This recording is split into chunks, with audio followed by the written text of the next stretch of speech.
दोस्तों, कट्टर मुस्लिमों पर योगी सरकार ने ऐसे नियम बनाए हैं जो कभी मुस्लिमों ने सोचे भी नहीं होंगे। आपको बता दें कि मदरसों से लेकर बड़ी खबर आ रही है और मदरसों में अब हर दिन पढ़ाई शुरू करने से पहले कुछ ऐसा करना जरूरी कर दिया है योगी जी ने कि अब मुस्लिमों में हड़कंप मच गया है। आपको सबसे पहले बता दें कि कट्टर मुस्लिम यानी कि मदरसों के मुस्लिम पाकिस्तान के झंडे फहराते थे और पाकिस्तानी गाने भी कई बार मदरसों में बजाते हुए सुने गए। और अब जो योगी ने नया कानून बनाया है उसमें साफ साफ कहा गया है कि अब मदरसों में हर दिन पढ़ाई शुरू होने से पहले भारतीय झंडे के साथ राष्ट्रगान गाना अनिवार्य होगा। उन्होंने यह भी कहा कि जिस मदरसे में ऐसा नहीं होगा उसमें बुलडोजर भी चलेगा। आपकी क्या राय है योगी के इस फैसले से? आप कितना सहमत हैं? तो आप कमेंट करके योगी की तारीफ जरूर करें।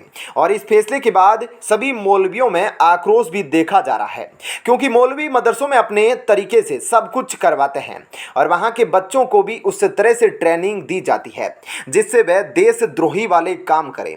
और इस वजह से योगी ने अब साफ साफ कहा है कि अब जिस भी मदरसे में पढ़ाई शुरू होने से पहले राष्ट्रगान यानी कि नेशनल एंथम नहीं बजता हुआ सुनाई देगा तो उस मदरसे पर बुलडोजर चढ़ा दिया जाएगा और उसके सभी टीचर्स पर कार्रवाई की जाएगी। दोस्तों, आपको बता दें कि योगी ने यह फैसला इसलिए किया क्योंकि पूरे भारत में लगातार कट्टर मुस्लिमों द्वारा हिंदुओं को प्रताड़ित किया जा रहा है और इतना ही नहीं, पाकिस्तान के झंडे और पाकिस्तान के गुण गाने वाले मुस्लिमों की संख्या बढ़ रही है।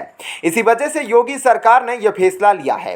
दोस्तों, आपको बता दें कि जो बच्चे मदरसे में पढ़ते हैं उन्हें शुरू से ही कट्टर मुस्लिम होने के लिए ट्रेनिंग दी जाती है और उनकी किताबों में ऐसी चीजें पढ़ाई जाती है जो शायद ही किसी हिंदू को पता होगी, लेकिन यह जानने के बाद आप भी चौंक जाएंगे। हम आपको थोड़ी सी डिटेल में बताते हैं कि मदरसों में क्या पढ़ाया जाता है, लेकिन उससे पहले आपको यह जरूर बता दें कि योगी के इस फैसले के बाद बहुत सारे मदरसों के बच्चों में भी आक्रोश है और मुस्लिम संगठन इस कानून को, इससे नियम को हटाने के लिए प्रदर्शन शुरू कर दिए हैं। हालांकि हम उनसे यह सवाल पूछना चाहते हैं कि उन्हें क्या हर्ज है भारत का नेशनल एंथम गाने में और भारत के झंडे को हाथ में लेने से? क्या वे भारत में रहकर पाकिस्तान के झंडे उठाते हैं? पाकिस्तान अगर क्रिकेट मैच में भारत को हराता है तो उस समय पटाखे फोड़ते हैं, उन्हें क्या सजा देनी चाहिए? पकड़े जाने के बाद आप ये कमेंट करके जरूर बताइएगा। और आज उन्हें ये प्रॉब्लम हो रही है, आखिर क्यों? ये सवाल हम उनसे पूछना चाहते हैं। अब आपको हम विस्तार से बताते हैं कि मदरसों में क्या कुछ बेसिक चीजें पढ़ाई जाती है।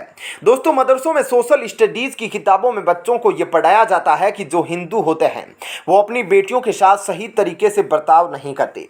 पुराने जमाने में हिंदू अपनी बेटियों को मार दिया करते थे और जिंदा जमीन में दफना दिया करते थे। और वहां के ज्यादातर बच्चों को सोशल स्टडीज में किताब में पढ़ाया जाता है जिसमें लिखा हुआ है कि इंसान के दुश्मन हिंदुओं और सिखों ने लाखों औरतों, बच्चों और बूढ़ों को बड़ी बेरहमी से कत्ल कर दिया, जिससे मदरसों में बच्चों के दिमाग से पहले यह छवि बना दी जाती है कि हिंदू और सिख ही इंसान के दुश्मन हैं और दुनिया में हो रहे सभी दंगे इन्हीं की वजह से होते हैं। इसके अलावा वहां की किताबों में यह भी लिखा है कि आज तक हिंदुओं ने मुसलमानों के साथ सिर्फ धोखा ही किया है। उन्होंने कई बार साथ देने की कोशिश की, लेकिन हिंदू और मुस्लिमों की आपस में कभी नहीं बनी, जबकि हकीकत इसके बिल्कुल उलट है।